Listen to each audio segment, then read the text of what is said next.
உரிமையோடு அவர் வீட்டுக்கு போலாம். அவர்கிட்ட என்ன வேணாலும் நீங்க கேட்கலாம். போய் உங்க கோரிக்கையை சொல்லலாம். நிச்சயம் உங்க கோரிக்கையை நிறைவேற்றி கொடுப்பாரு. ஒரு போன் பண்ணா போதும். நீங்க அவரை போய் தேடுவானா? அவரை உங்க வீட்டுக்கு வர சொல்ல மாட்டாரு. நீங்க என் வீட்டுல வந்து பாருங்கன்னு சொல்ல மாட்டாரு. அவர் உங்க வீட்டுக்கு வந்து உங்களுடைய தேவைகளை உடனடியாக சரி செஞ்சு கொடுப்பாரு. அதே மாதிரி இதையெல்லாம் நீங்க மற்றவங்க கிட்ட எதிர்பார்க்க முடியாது. அதனால ஏமாந்துடாதீங்க.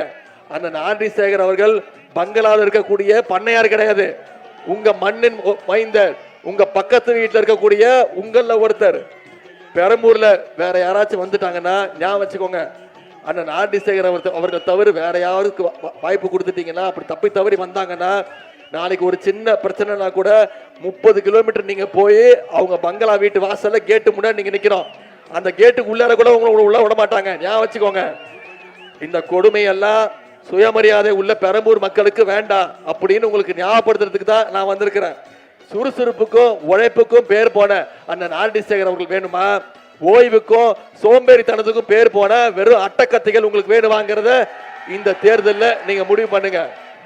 நான் அடிக்கடி சொல்றது உண்டு, தேர்தலுங்கிறது ஒரு திருவிழான்னு சொல்லுவாங்க. திருவிழா நேரத்தில் எல்லாரும் வந்து கடை போடுவாங்க, வந்து செட்டெல்லாம் செட் பண்ணுவாங்க. ஞாபகம் பார்த்துருக்கீங்களா? தாஜ்மஹால், ஈஃபில் டவர் மாதிரி செட்டு போடுவாங்க. அங்க இருக்கக்கூடிய பகுதி மக்கள்லாம் நம்ம வீட்டுக்கு, நம்ம ஊருக்கு, நம்ம பகுதிக்கு தாஜ்மஹால் கொண்டு வந்துட்டாங்க, ஐஃபில் டவர் வந்துருச்சுன்னு சொல்லி போய் போட்டோ எடுத்துப்பாங்க. கூட்டம் கூடுறது உண்மைதான். ஆனா அதெல்லாம் ஒரிஜினல் கிடையாது. அதெல்லாம் வெறும் அட்டையில செஞ்சது. ஒரு சின்ன காத்து அடிச்சதுன்னா அதெல்லாம் அங்க இருக்காது. ஞாபகம் வச்சுக்கோங்க. தட்டுனா கீழே விழுந்துடும். அட்டைகளை நம்பி ஏமாந்து போயிடாதீங்க. திருவிழா முடிஞ்சதும் கடைகள்லாம் கழட்டிட்டு எல்லாம் அவங்கவுங்க வேலையை பார்க்க போயிடுவாங்க. அதே மாதிரிதான் இப்ப வந்திருக்கிற அந்த அட்டக்கத்தை கூட்டமும் தேர்தல் முடிஞ்சதும் அவங்கவுங்க பங்களால போய் ஒளிஞ்சுப்பாங்க. நான் ஆண்ட்ரி சேகர் அண்ணன் உங்களோட இருப்பாரு, உங்க பகுதியில் இருப்பாரு.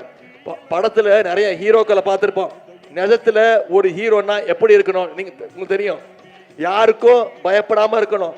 வில்லன்களோட சதித்திட்டங்களை தெரிஞ்சுக்கிட்டு அதை முறியடிச்சு காட்டணும்.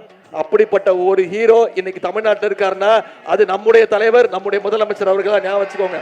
நம்முடைய தலைவர் தான். நான் சொல்றேன், நம்முடைய தலைவர் அவர்கள் தான் உண்மையான ஹீரோ, ரியல் ஹீரோவை நம்பி பயந்துடாதீங்க. இன்னைக்கு புதுசா வர்ற சில பேரு திமுகவை ஒழிப்பேன்னு சொல்லி கிளம்பி வருவாங்க. அவங்களுக்கெல்லாம் நான் பதில் சொல்ல வேண்டிய அவசியம் இல்லை. பேரங்க அண்ணா அவர்களே பதில் சொல்லியிருக்காரு. என்ன தெரியுமா சொன்னாரு? 70 வருஷத்துக்கு முன்னாடி சொன்னாரு, எங்களை அழிச்சு புதைக்கணும்னு 4 அடிக்கு குழி வெட்ட வருவாங்க, திமுகவை ஒழிச்சிருவேன்னு சொல்லுவாங்க. அவங்க குழி வெட்டி முடிக்கிறதுக்குள்ள நாங்க 8 அடி வளர்ந்துருப்போம். பக்கத்திலேயே எங்களுக்கு 8 அடிக்கு குழி வெட்டுவாங்க. அவங்க குழியை வெட்டுறதுக்குள்ள நாங்க 16 அடி வளர்ந்துருக்கோம். நாங்க வெட்ட நீங்க எங்களை வெட்ட நாங்க வளர்ந்துகிட்டு